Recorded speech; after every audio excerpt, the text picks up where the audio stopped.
damos gracias a Dios. Permítame, voy a poner esto aquí.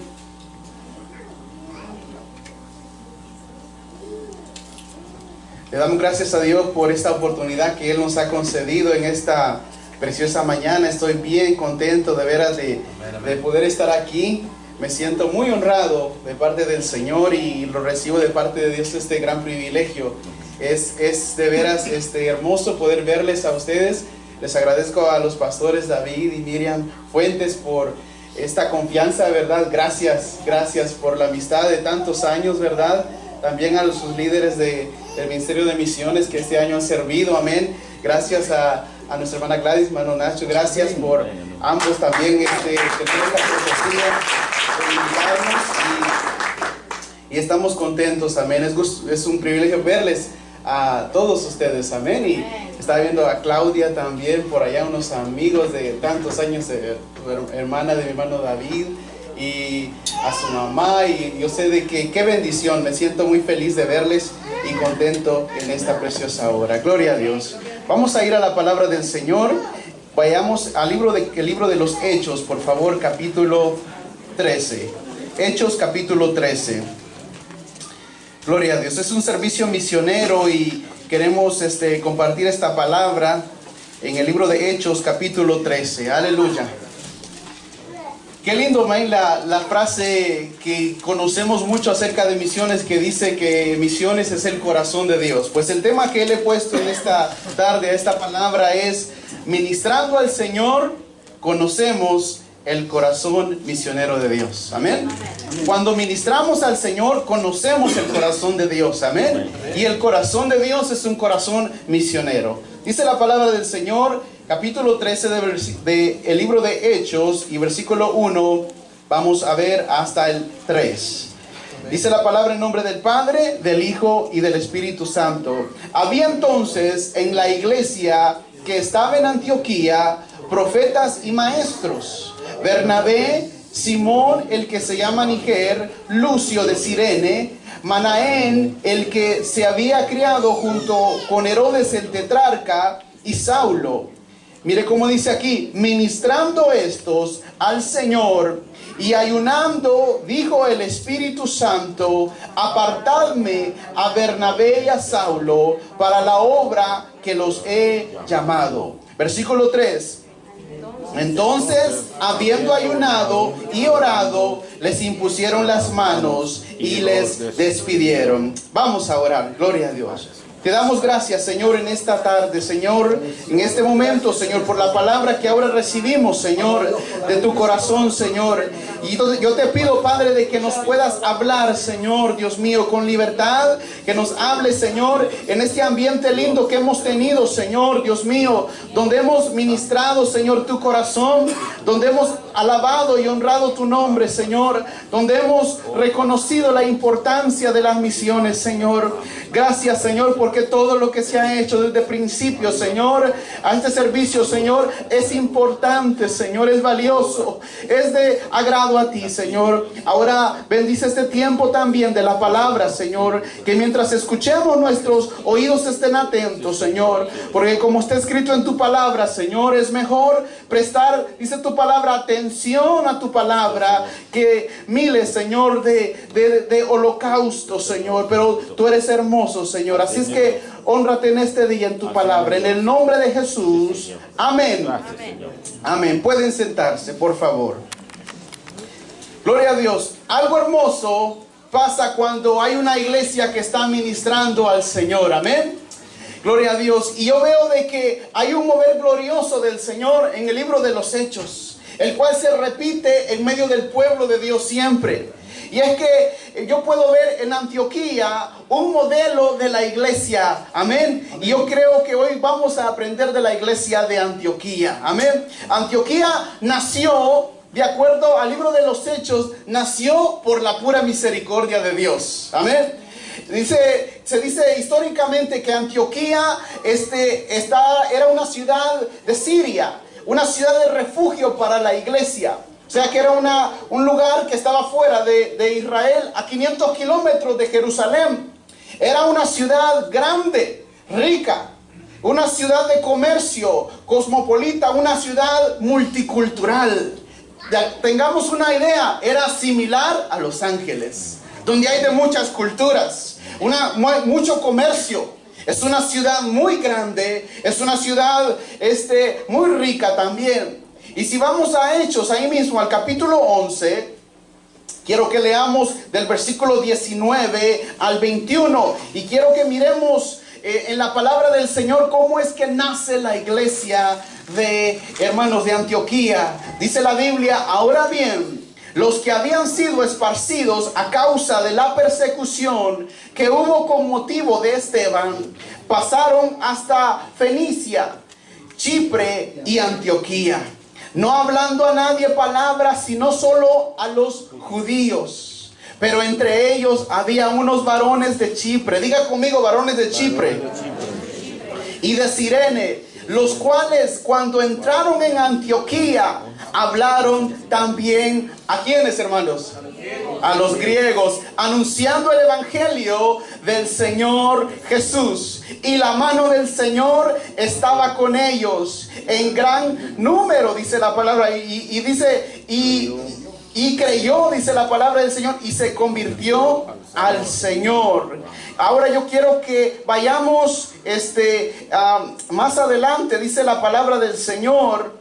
Mire, en el versículo 29. Entonces los discípulos, cada uno conforme a lo que tenía, determinaron enviar socorro a los hermanos que habían en Judea, lo cual en efecto hicieron, enviándolos a los ancianos por manos de Bernabé y de Saulo. Podemos ver, hermanos, de que la iglesia nace, la iglesia de Antioquía nace, y cuando nace, esta es una iglesia que nace por la misericordia de Dios. Porque unos varones, dice de que cuando llegaban a predicar, la costumbre de los tiempos bíblicos era de que se llegaba a predicar a los judíos, a las sinagogas nada más.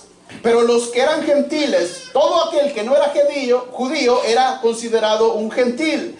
De tal manera de que hubieron unos varones, dice la Biblia, que fueron movidos por Dios y le hablaron a los griegos.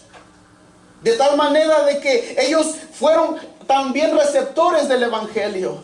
Yo podría comparar, hermanos, en esta hora de que nosotros éramos ellos, como ellos.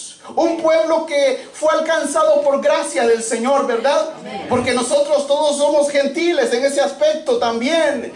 ¿Qué podíamos decir de nosotros? ¿Qué Dios vio en nosotros? Él nos vio con amor, con misericordia, amén, y nos alcanzó a nosotros. Pero cuando vemos este pasaje podemos ver que estos griegos, hermanos, vamos a ver que no daban la medida a los ojos de muchos para seguir a Cristo. En los ojos de los judaizantes eran paganos, eran gentiles. Hasta la palabra gentil era una frase muy despectiva de quienes eran ellos. Pero vamos a decir que eran a los ojos de los judíos, eran como de segunda categoría a los ojos de ellos. Pero para Dios eran almas preciosas. ¿Cuántos decimos amén, amén? Eran necesitados, eran útiles en el reino de Dios. Y eso es usted y eso soy yo, hermanos. Somos útiles en el reino de Dios. El libro de Efesios capítulo 2 y versículo 12 dice de que en aquel tiempo, dice, estábamos sin Cristo, alejados de la ciudadanía de Israel y alejados de los pactos de la promesa, sin esperanza y sin Dios en el mundo. Pero ahora en Cristo, vosotros que en otro tiempo estabais lejos, esos éramos nosotros, hermanos, habéis sido hechos cercanos por la sangre de Jesús. Y porque Él es nuestra paz, que de ambos pueblos, o sea, de los judíos y de nosotros los gentiles, dice que de ambos pueblos hizo uno, derribando la pared intermedia de separación. Ahora, ¿qué recibimos cuando leo este pasaje de Efesios? En primer lugar, recibimos una ciudadanía celestial. A lo mejor no somos ciudadanos de este país, a lo mejor sí, pero le garantizo que si tenemos a Cristo somos ciudadanos del reino de los cielos, amén, y una ciudadanía en la patria celestial. ¿Qué más tenemos según este pasaje? Tenemos la bendición de los pactos de las promesas. O sea que las promesas que Dios dio a Abraham, amén, también nos alcanzan a nosotros. Porque Efesios dice de que nosotros dice de que estábamos alejados y ajenos de los pactos de la promesa. Pero ahora estamos cercanos, son nuestras las promesas, amén. Aleluya. El Dios de paz de Israel es el Dios de paz de la iglesia, amén. El Dios de provisión, el Shaddai, amén. El Señor es la bendición del pueblo de Dios. Dios le dijo a Abraham que en su simiente iban a ser benditas todas las naciones de la tierra. Esa simiente se llama Jesús de Nazaret, quien ha bendecido a todas las naciones de la tierra con su salvación. Nos ofreció esperanza y cercanía con Dios. Ahora, Antioquía creció para ser una iglesia misionera y generosa. Estamos en este día celebrando un día misionero y vamos a aprender de una iglesia misionera y generosa. Ahí dice la Biblia que les enviaron a Bernabé y Saulo, dice, para edificar la iglesia en Antioquía, para que trabajar ahí, para poder crecer con los hermanos. Entonces Antioquía, la iglesia de Antioquía toma un lugar importante en la carta, vamos a decir, en el libro de los Hechos. Después de Jerusalén, muchos han dicho que la segunda ciudad más importante para el cristianismo en el tiempo de los apóstoles fue Antioquía. Antioquía se convirtió en un lugar importante para la iglesia de aquel entonces. Yo puedo ver, hermanos, que Pablo había sido un hombre convertido del judaísmo, y yo quiero que usted piense conmigo. Pablo era un hombre con raíces judías bien profundas. Decimos amén. Amén. Si sabemos del testimonio de él, en Gálatas él dice un poquito de él. Dice que en el judaísmo él aventajaba a muchos de su nación, dice él, siendo mucho más celoso de las tradiciones de su padre, dice. Pero cuando agradó a Dios, me apartó desde el vientre, dice él, de mi madre, y me llamó por su gracia. Hay otro pasaje que habla acerca de lo que él tenía en su pasado, y él decía que él era de la tribu de Benjamín, hebreos de hebreos, ¿verdad? Dice de que era, ¿verdad? En cuanto a la ley, dice que él era, ¿verdad? Celoso. En cuanto, ¿verdad? Al testimonio, ¿verdad? El judaísmo, él era perseguidor, ¿verdad? Y él tenía muchas raíces profundas, pero él dice que cuantas cosas eran para él ganancia, las estimó como pérdida por amor a Cristo. Gloria a Dios, amén. Pero mire, ahora póngase a pensar quién era él. Él era un hombre muy importante en el judaísmo y se convierte al evangelio. Y él traía todavía muchas cositas en su mente. Amén. Hermanos, y vamos a decir esto que lo vemos en la Biblia. Dios tiene sentido de humor. A Dios le gusta a veces reírse con las obras que él hace. Amén. Porque, hermanos, si Pablo es un hombre que con raíces del judaísmo profundas, celoso de la ley, tanto que llegó a perseguir a aquellos que se llamaron cristianos, ¿verdad? Y los persiguió y los arrastró, dice la Biblia. Los perseguía y los metía en las cárceles, y aún consintió en la muerte de Esteban, el primer mártir de la iglesia. De tal manera que yo puedo ver que Dios, hermanos, lo toma, lo escoge y lo coloca en una ciudad que se llamaba Antioquía, llena de gentiles. Y póngase a pensar, para que se le quitara el desprecio y tuviera compasión. Para que se le quitara el egoísmo de su fe y lo cambiara en generosidad. Para quitarle el odio, que si había algo, todavía había una escoria de algo, y Dios lo cambiara en amor. De tal manera que Antioquía se convirtió en la base de operaciones del apóstol Pablo. Cuando Pablo hacía un viaje misionero, regresaba a Antioquía. Cuando Pablo salía, era de Antioquía. Era su iglesia donde él se congregaba. Entonces yo puedo ver algo precioso, hermanos, que a veces Dios nos va a enviar a ese lugar. Dios nos coloca en una iglesia donde la necesidad que nosotros tenemos, ahí va a ser tratada. Amén. Ahí el Señor va a hablar contigo. Ahí Dios te va a usar de alguna manera. De tal manera que Antioquía se convirtió en ese lugar. Yo puedo ver que la iglesia, puedo ver en primer lugar que la iglesia que ministra al Señor está posicionada para que algo suceda. Vamos, mire, en el libro de los Hechos, si usted quiere ir al capítulo 12. Algo sucede en el capítulo 12 del libro de los Hechos. No lo vamos a leer el capítulo, pero yo solo quiero que mire los encabezados de los pasajes en su Biblia. Mire cómo dice, el capítulo 12 dice: Jacobo muerto y Pedro encarcelado. El versículo 6 dice: Pedro es liberado de la cárcel. Gracias, hermano, amén. El 20, ¿cómo dice? La muerte de Herodes. Algo pasa en el capítulo 12 que nos lleva al capítulo 13. ¿Qué es lo que pasa, hermanos? Lo que pasa es la persecución se arrecia. La persecución de la iglesia crece. Jacobo es muerto a espada y Pedro es encarcelado. Eso nos lleva al capítulo 13, que es el que leímos, que Antioquía estaban ministrando al Señor, estaban orando. Entonces, lo que pasa en el capítulo 13 es que, hermanos, en respuesta a la ola de persecución que vino contra la iglesia, Dios levanta una iglesia para avanzar su reino. Mire cómo Dios trabaja de lindo, hermanos. A veces pensamos que las puertas se nos cerraron. Yo creo que los hermanos de Jerusalén salieron perseguidos y se regaron por toda Asia. Se regaron, hermanos, donde iban y predicaban el evangelio del Señor. Cualquiera podría decir: Jacobo, el que anduvo con Jesús, está muerto. Pedro, otro gran líder de la iglesia, está encarcelado. ¿Qué problemas hay, Señor? ¿Qué vamos a hacer? La persecución es bien en serio. Están encarcelando a nuestros hermanos.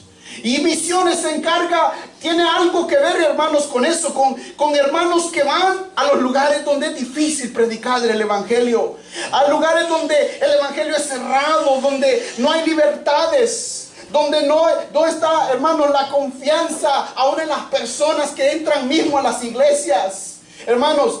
Pero yo veo que el capítulo 13 es la respuesta de Dios. Porque esa era la iglesia de los griegos, amén. Esa era la iglesia de los gentiles. La iglesia que nadie creía. La iglesia que a por poquito apenas les llevaron el evangelio. La iglesia que era pequeña a los ojos de los judíos. Esa era la iglesia de Antioquía, la que Dios tenía preparada para hacer algo poderoso en medio de todo el Asia. Dios, amén. Yo creo que Dios trabaja de igual manera nosotros aquí con los hispanos evangélicos de este país. Somos como esos gentiles. Póngase a pensar esta comparación. Somos como esos gentiles. Amén. En el libro de los Hechos, menospreciados en este país, vistos de menos, pero con el fuego del Espíritu Santo adentro de nosotros. Amén. Gloria a Dios. En el año 1973, mire qué profético lo que este hombre, un hombre de Dios, un pastor que vivía o vive en Pasadena, se llama Peter Wagner, tal vez usted lo ha oído. Él escribió un libro en el año 73, al ver la decadencia de la iglesia evangélica americana. Él escribió un libro que se llamaba Cuidado, ahí vienen los pentecostales. ¿Y sabe de qué se trata ese libro? Se trata del movimiento hispano evangélico de los pentecostales que ha crecido en Estados Unidos de América. Y eso lo escribió en el año 73. Usted está marcado por Dios, y a los ojos de la iglesia, hermanos, de que está decayendo la iglesia americana, y hermanos, que ha sido vamos a decir, una columna de evangelismo al mundo entero, está decayendo. Pero Dios lo ha traído a usted, hermano, a usted, como levantó a Antioquía. Dios lo levanta a usted en este día para ser una iglesia misionera, para ser una iglesia evangelizadora, para ser una iglesia que muestra las obras de Dios. Estos hombres, dice la Biblia en el capítulo 13, que ministraban al Señor. Ministrar quiere decir servir en un oficio, en un ministerio. También quiere decir dar o suministrar una cosa. Amén. Ellos estaban en un momento, yo puedo pensar que estaban en algún momento de búsqueda, de adoración. Estaban quizás en algún momento de oración, de intercesión, por las noticias oídas de la persecución. Su oído espiritual estaba discerniendo el mover de Dios. Y todo esto mientras ellos oraban y ayunaban. Porque yo le quiero decir algo, hermanos. Aunque hay una labor física que hacemos en la iglesia, la cual es importante y necesaria, pero también la oración es trabajo en la iglesia del Señor. Amén. Mire lo que dice el libro de Hechos, capítulo 2 y versículo 36. Lucas 2, 36. Yo puedo ver a una mujer que se llamaba Ana, profetisa, dice la Biblia, hija de Fanuel, de la tribu de Aser, de edad muy avanzada. Dice Lucas 2:36, pues había vivido con su marido, dice, 7 años desde su virginidad, y era viuda, y hacía 84 años que no se apartaba del templo. Mire cómo dice, sirviendo de noche y de día, con ayunos y oración. Nunca menosprecia el poder del ayuno y la oración, porque con eso le servimos a Dios. Son los muros que sostienen, que protegen al pueblo de Dios. Son los muros que sostienen, que protegen la familia que tienes, el matrimonio de tus hijos.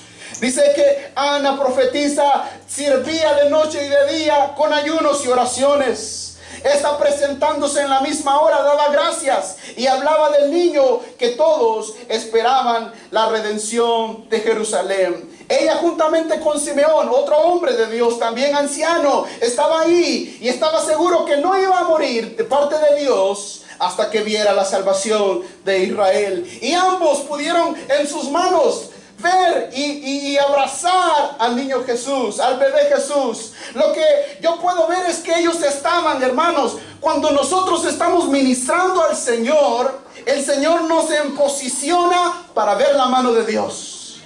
Y eso es lo que le quiero transmitir en esta hora, que usted cuando ministra al Señor, y qué lindo tiempo hemos tenido en esta hora, amén, en la alabanza, en la adoración. La presencia de Dios está en este lugar, amén. Y yo puedo ver de que Dios está posicionando a la iglesia, nos está poniendo en un carril para que sepamos lo que Él tiene para nosotros. Porque aquellos que ministran al Señor van a ver las promesas cumplidas para sus vidas. Pero mire cómo dice Hechos capítulo 13 y versículo 1. Regresemos ahí, por favor. Hechos 13 y versículo 1. Había entonces en la iglesia que estaba en Antioquía. Hay una palabrita ahí que me llama la atención, que dice había. Había algo en ese pueblo. Había algo en Antioquía. Había algo que le llamó la atención al Espíritu de Dios. Me gusta cuando la Biblia dice esto, que había algo en Antioquía. La palabra del Señor dice que de Esteban, cuando él estaba hablándole al pueblo y a los principales de la sinagoga de Israel, y en Hechos 6:10 dice de que no podían resistir la sabiduría y el espíritu con que él hablaba, porque había algo en Esteban, hermanos, amén. En Daniel dice la Biblia de que también era un hombre que en él había un espíritu superior a todos los demás, había algo en él.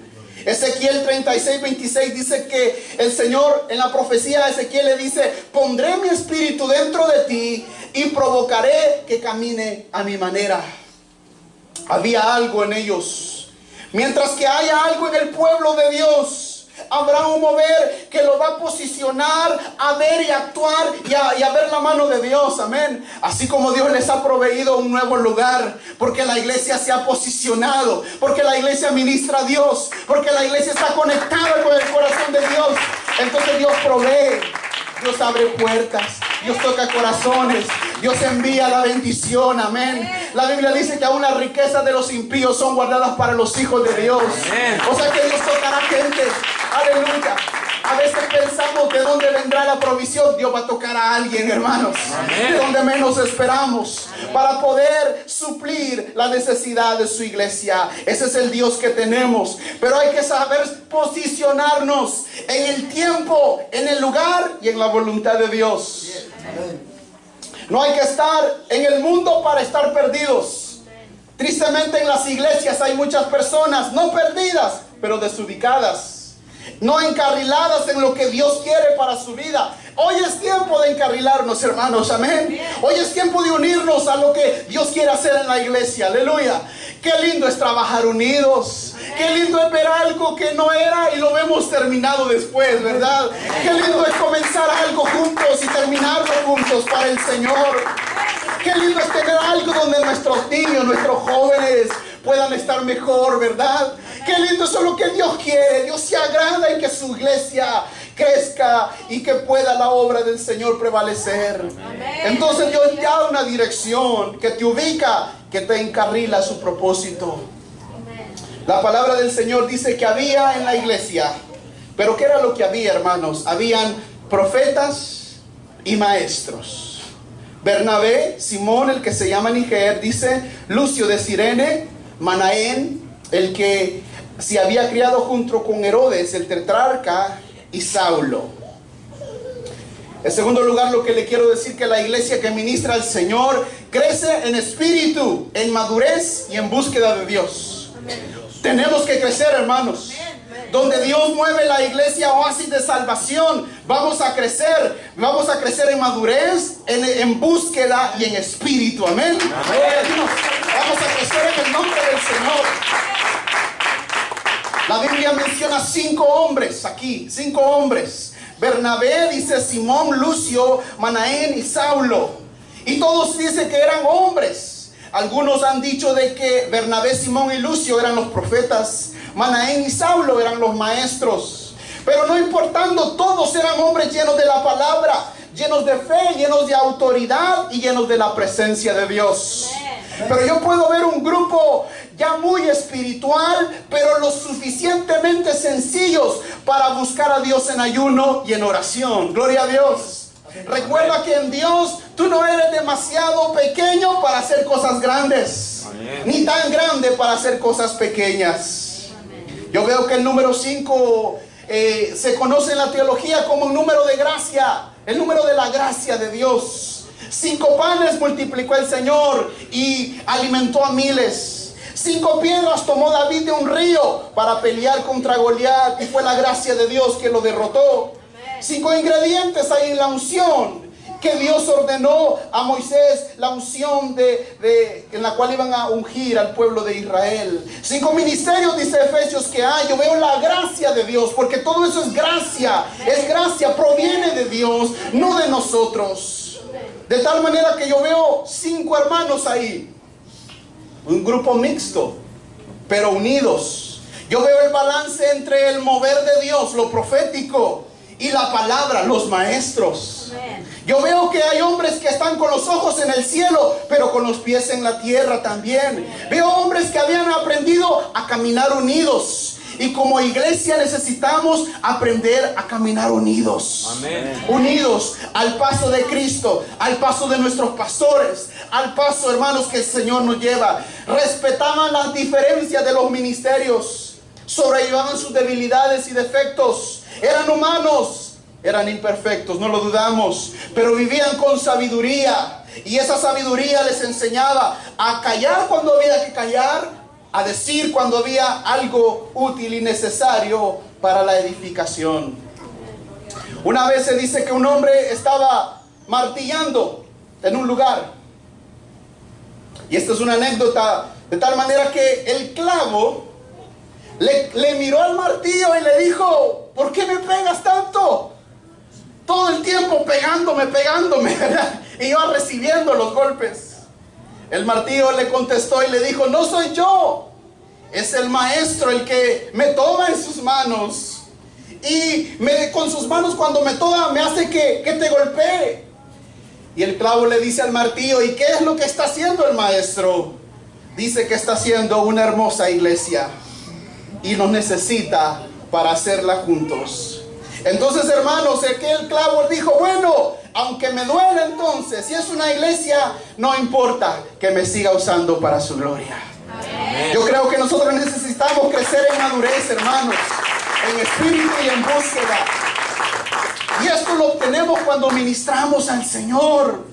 Algo de Dios, hermanos, somos nosotros empapados de esa gloria. Como Moisés cuando miraba el rostro del Señor y le tenían que decir: cúbrete, Moisés, porque ahí tienes algo que te delata, estuviste con Dios. De igual manera nosotros somos, hermanos, impactados con la presencia de Dios. La presencia de Dios durante la alabanza, hermanos, y la adoración venía como un viento, como un río, hermanos, que llenaba nuestro ser y nuestro espíritu. Es por eso que este lugar es único, es hermoso, amén. Donde va el templo, donde va, hermanos, el pueblo de Dios, es casa de Dios. Amén. Amén. Pablo no decía, ¿por qué no soy un profeta como Simón? Simón no decía, yo quiero enseñar como Pablo. Cada quien amaba y respetaba su lugar en la obra de Dios. El problema de muchas veces en las iglesias es que nosotros, Dios nos ha dado dones a todos, pero anhelamos el que el otro tiene.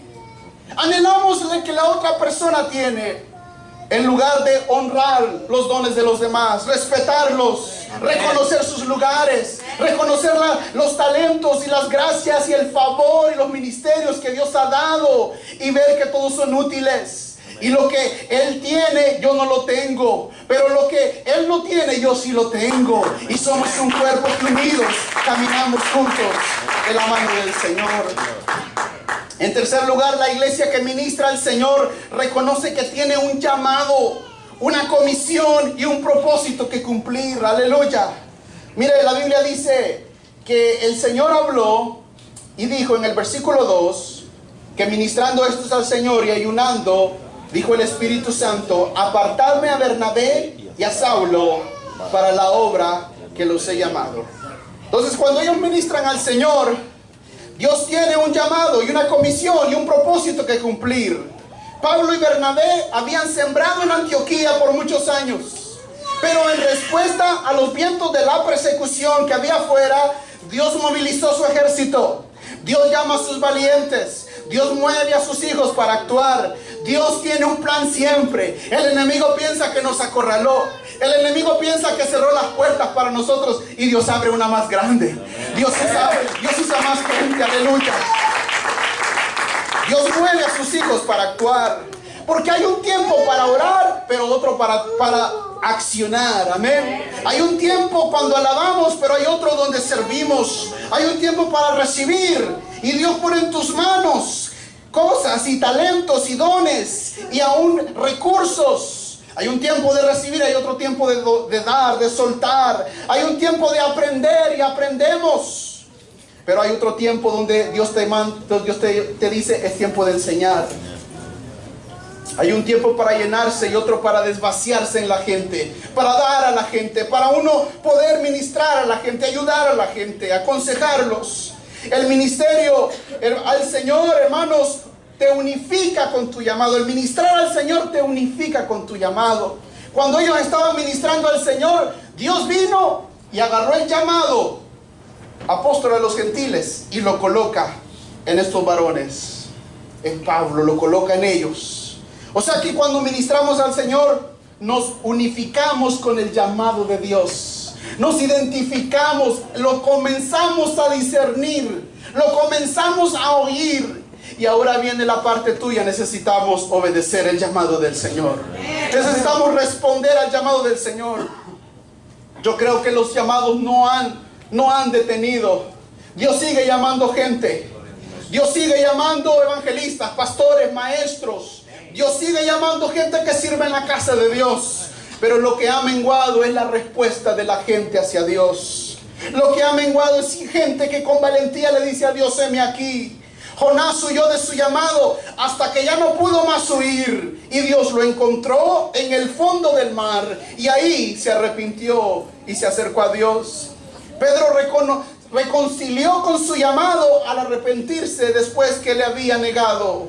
Jeremías aceptó su llamado a pesar de ser un joven inexperto.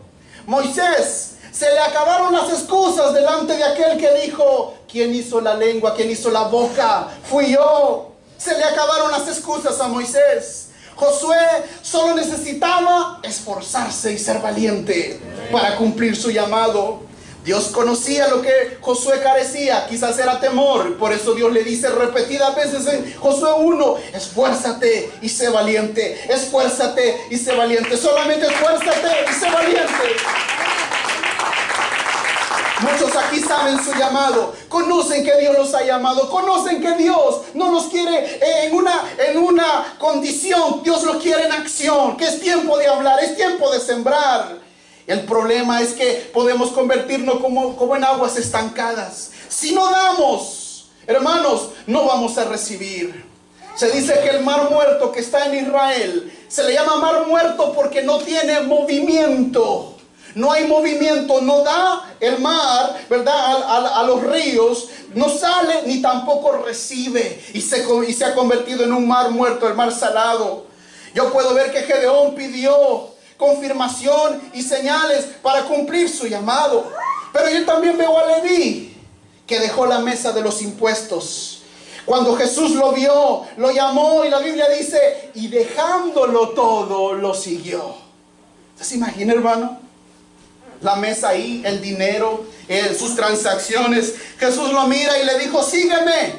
Y él se levantó, dejó todo ahí y lo siguió. Una de las conversiones más rápidas de la palabra del Señor.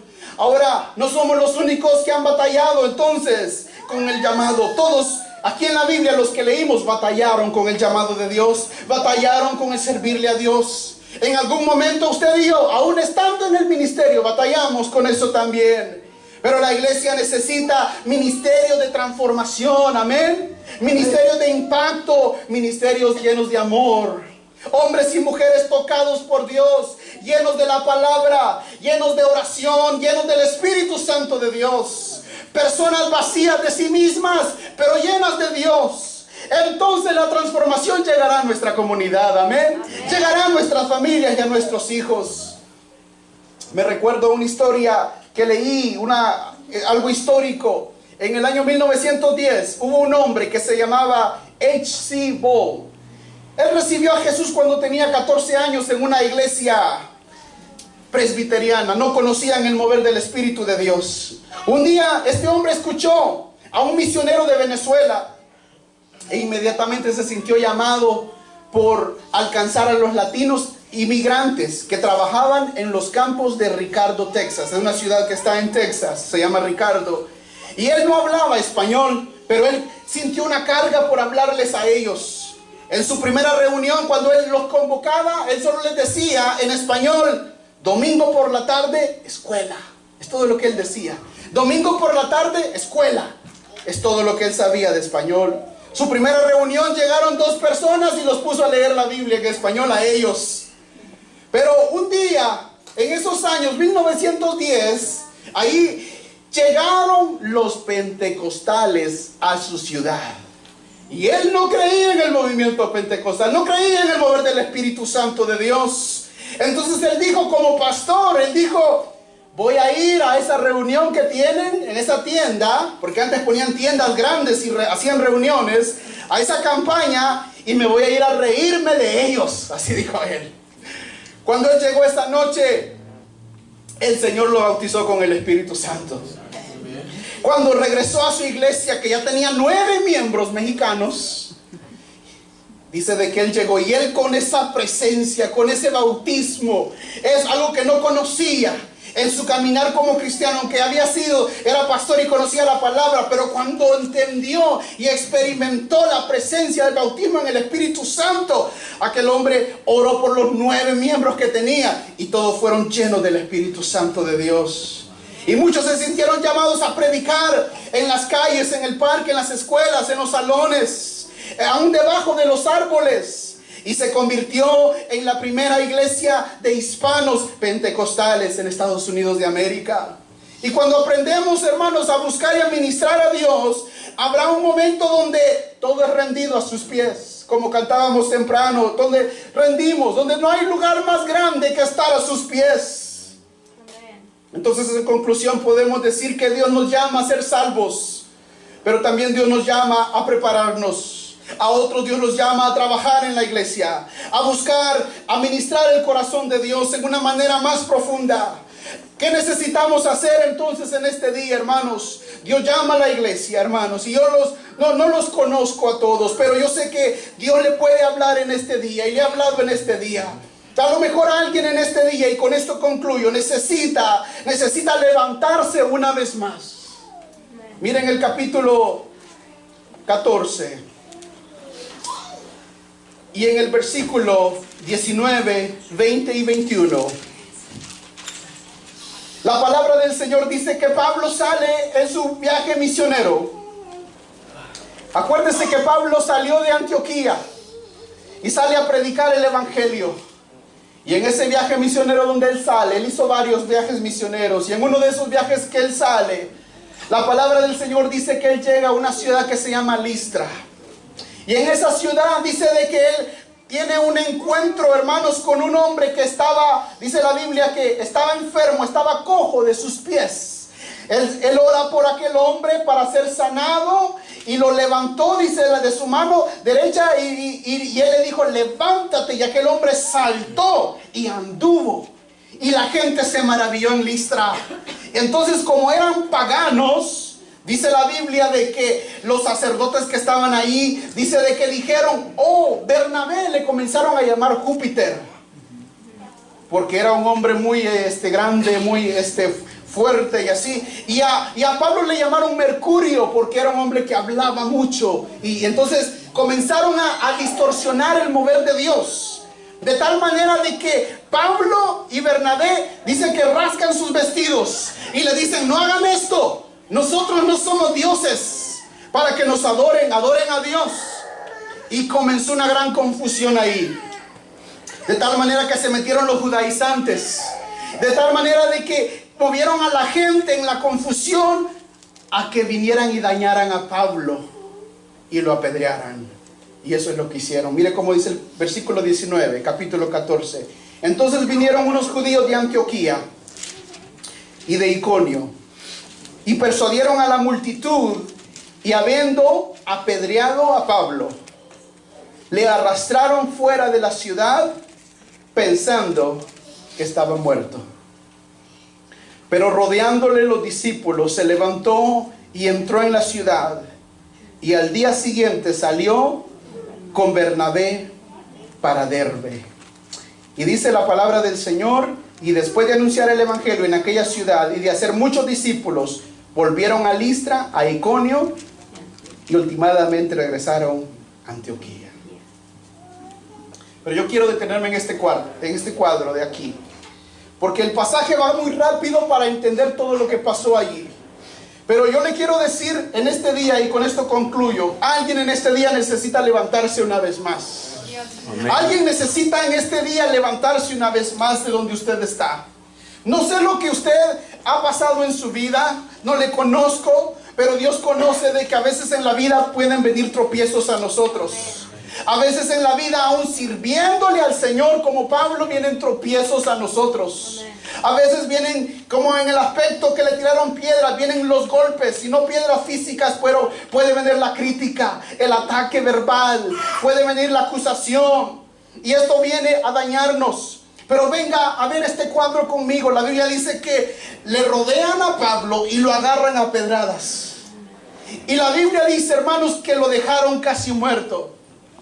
Yo no sé si aquí alguien de niño por travesura o le cayó una pedrada o tiró una pedrada alguna vez. Pero una pedrada duele, hermanos. Por accidente o por intención, pero una pedrada duele. Ahora se imagina que a Pablo le cayeron tantas piedras que le quebraron ciertos huesos. Póngase a pensar que se oía el quebrar de algún hueso quizás aquí en su cabeza. Póngase a ver, imagínense a Pablo sangrando de su cara. Imagínense a Pablo morado de los golpes.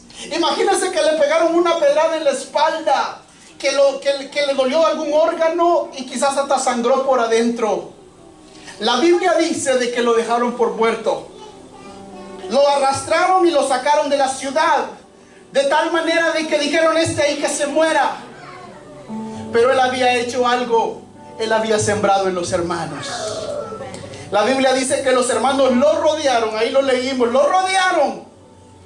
Y dice que cuando lo rodearon, dice de que se acercaron a él. Dice la palabra del Señor, muy tremendo, que lo rodearon los discípulos, los que él había enseñado. Hermano, póngase a pensar qué le decían a Pablo. Le decían, Pablo, no te mueras. Pablo, levántate. Pablo, Dios te llamó a servirle.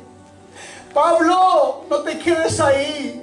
De seguro algunos hermanos o hermanitas se acercaban y oraban, Señor, que Pablo no se muera. Señor, levanta a Pablo. Mira cómo han dejado a tu siervo, Señor. Dale fuerzas una vez más. Hermano, Pablo estaba como muerto, dice la Biblia. Lo dejaron por muerto. Y los hermanos lo rodearon. A lo mejor hasta hablaban en lenguas y adoraban a Dios y pedían misericordia a Dios.